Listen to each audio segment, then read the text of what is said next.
I'm currently moving across the country from Portland, Oregon to Atlanta, Georgia for a job.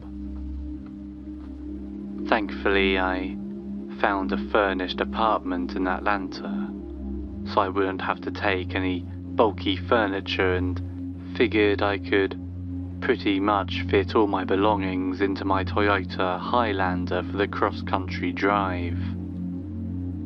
It was just me and my dog, Meatball, and I decided we could make a fun trip of it.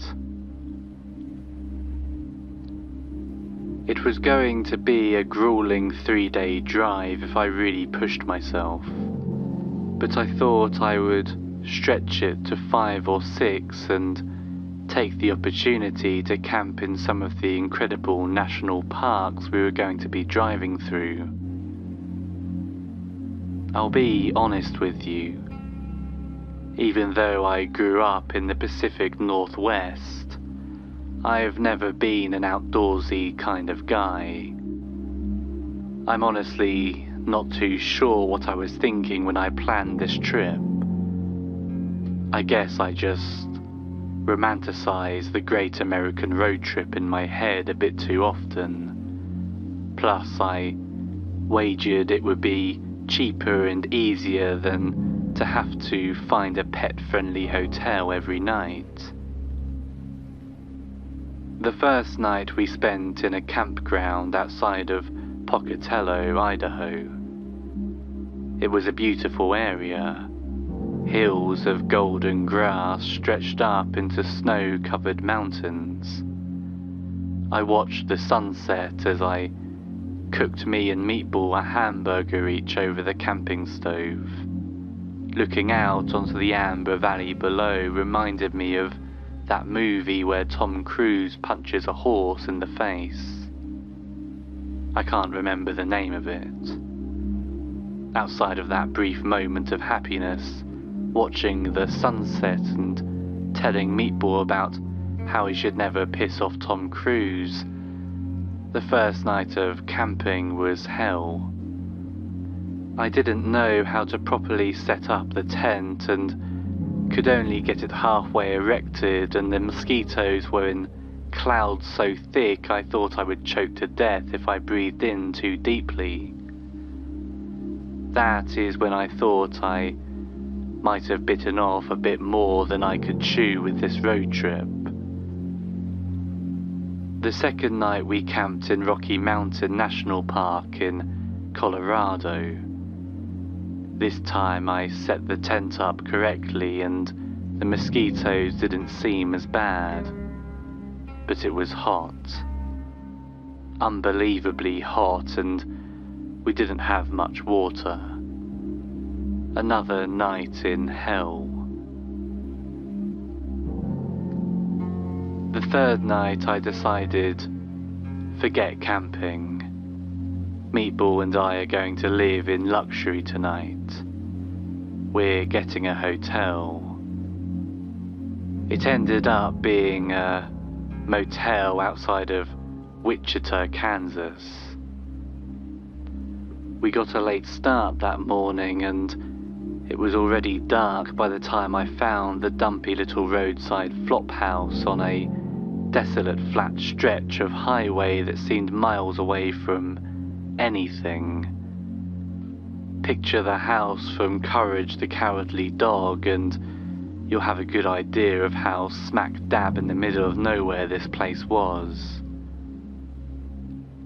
I pulled into the ramshackle 2-story motel and saw the roof seem to bow inwards towards the middle.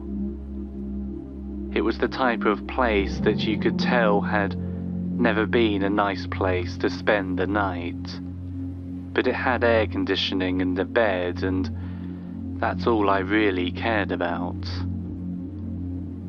I hadn't slept well the last 2 nights and wasn't sure how much further I could drive, and I sure as hell wasn't about to camp another night. This was my only option. I went into the office and requested a room from the Walmart-sized woman who staffed the front desk. For the night or for an hour, she asked me without looking up from her magazine. The night. The woman raised her eyes and stared at me a moment before speaking again. Single or double, she said. Whatever's available. The woman gestured a meaty arm to the parking lot. Son, there is my car and there is yours. Do you see any other cars? Everything is available, single or double. Double, I said, slightly embarrassed. I was wondering, do you allow dogs? I'm planning on having my dog in the room with me. The woman stared at me again. We rent rooms by the hour, so yes, I'd say we allow all sorts of animals in here. I took the key, collected my bag and meatball from the car, and headed to my ground floor room. Room 319. It was the furthest end of the L-shaped motel from the office. I guess that front desk woman wanted her privacy as much as I wanted mine. I approached the door, unlocked it, and swung it wide. The room smelt of mould and had pink wallpaper peeling from the corner near the bathroom.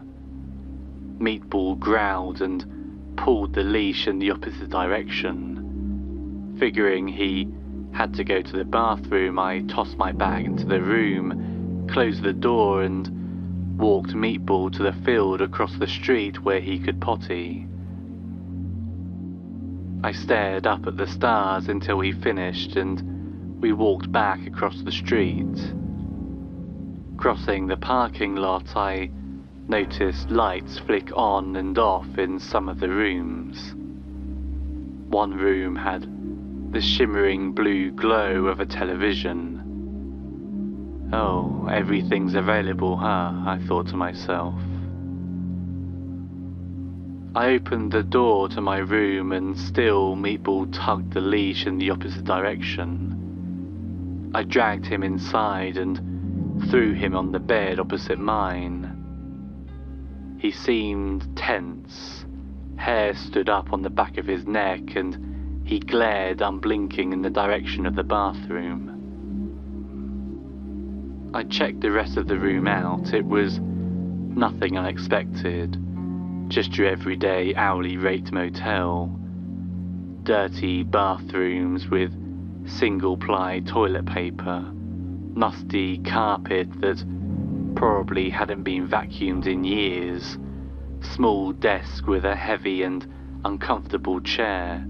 Cinder block walls and a TV that was missing a remote control. I sat down on the bed and pulled from my bag a Ziploc bag of dog food and a bowl, and I fed Meatball his dinner. He wouldn't eat it.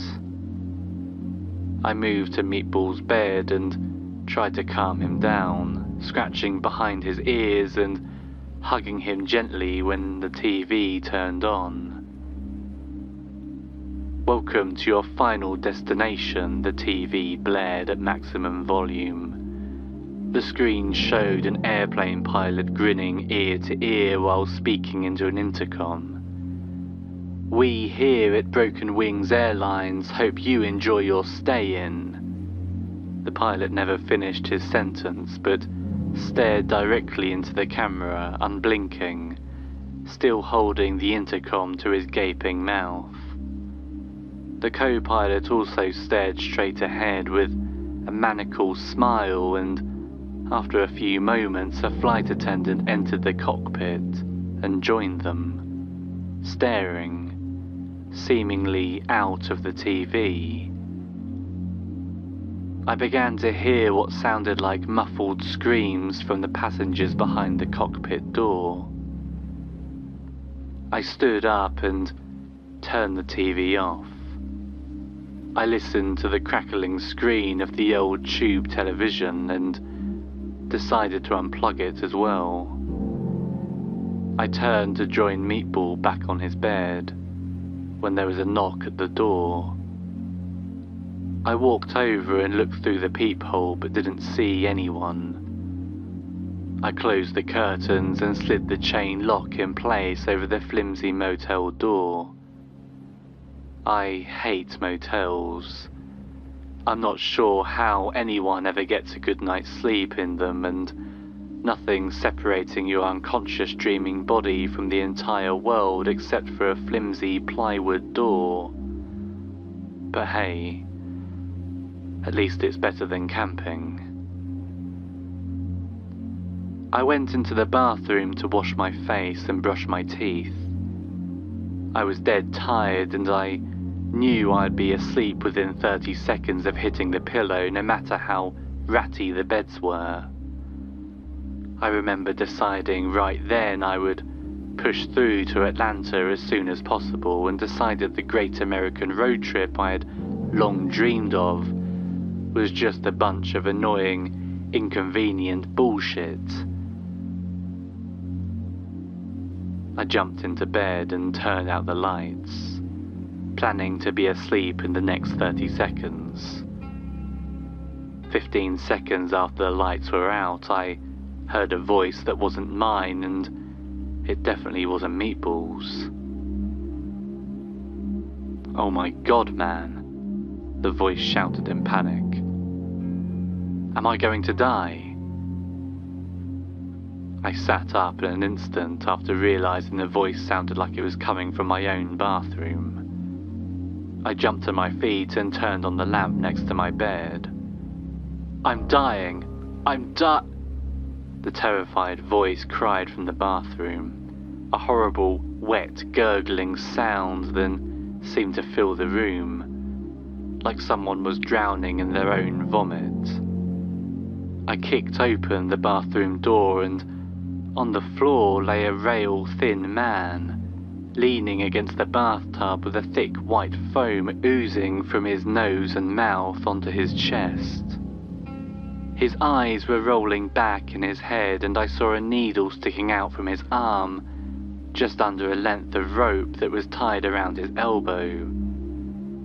Meatball was going berserk, teeth bared and growling into the dark room.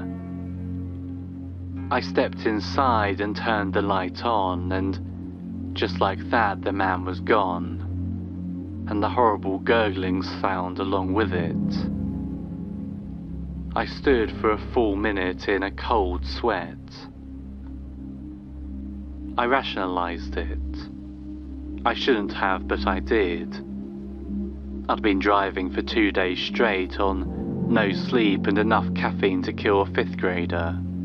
Of course I was hallucinating. It would be weird if I wasn't hallucinating at this point. Right?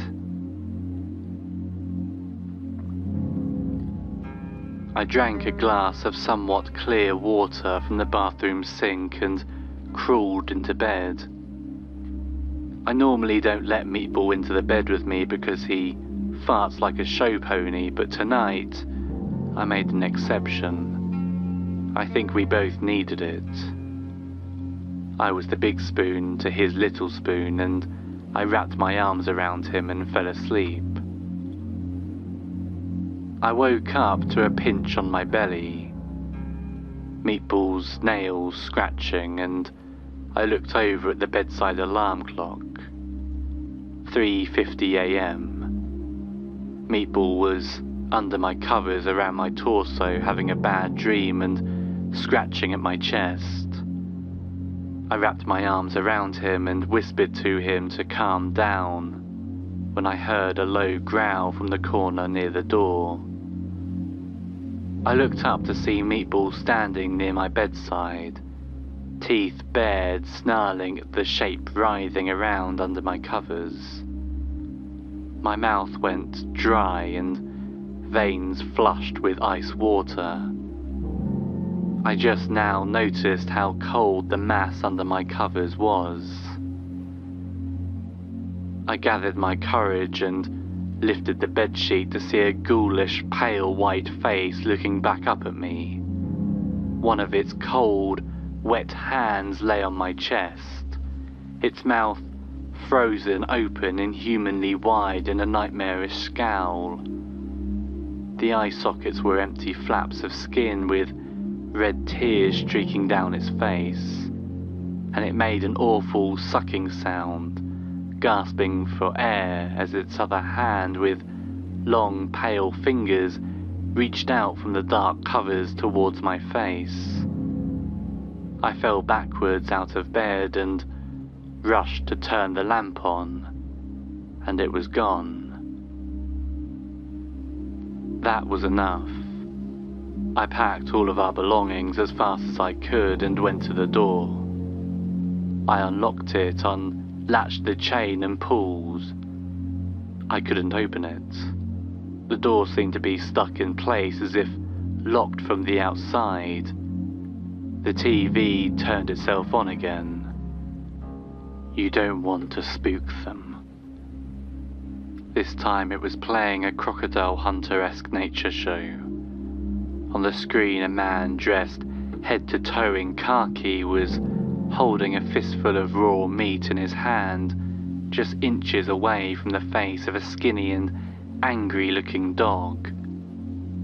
They get real angry if you spook them. The dog lunged at the meat and grabbed most of the man in khaki's hand along with it. The dog was ragdolling the man's hand, and at least one finger was shown to have dropped to the ground. The man in khaki stayed kneeling next to the dog, smiling into the camera with dead eyes. He was dripping in sweat. The power button on the TV didn't work. It wasn't even plugged in. I'm not sure why I thought the power button would work. The mute button did work. I took the sheet from my bed and placed it over the TV and went back to work on trying to get the door open. The door wouldn't budge. I picked up the desk chair and swung it at the door. It didn't even dent. I swung again and again and again, and the door showed no signs of damage at all. I only stopped when I heard Meatball growling again. I turned around to see the sheet I had placed on top of the TV slowly slide off and into a heap on the floor. Then it slowly rose itself up from its center as if it was a 1950s Halloween ghost costume.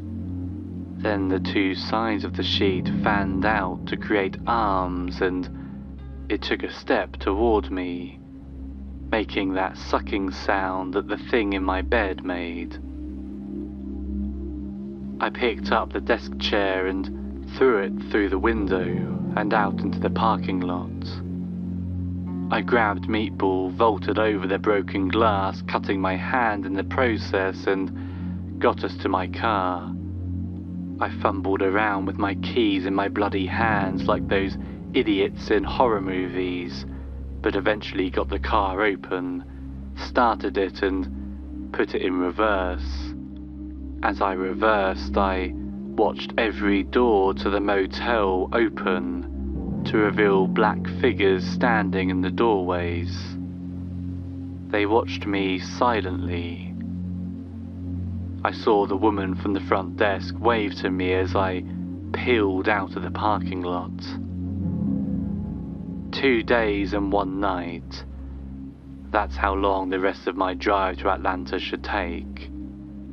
This morning I tried to Google the motel I stayed at to check the reviews, and I couldn't find any mention of it anywhere online. I couldn't even find a satellite image of it on Google Maps. If you're ever in the need of a place to stay late at night, please make sure you check the reviews online first. As for me, I'd rather spend the night camping. Thank you for listening, And if you enjoyed this video, please remember to subscribe to the channel and like the video, as it helps more people to find it. Join me for live streams on TikTok several times a week. You can find my profile in the description, or just search Bad Dream Baby. And if you'd like even more content, consider subscribing to my Patreon account, linked in the description. Until next time, good night.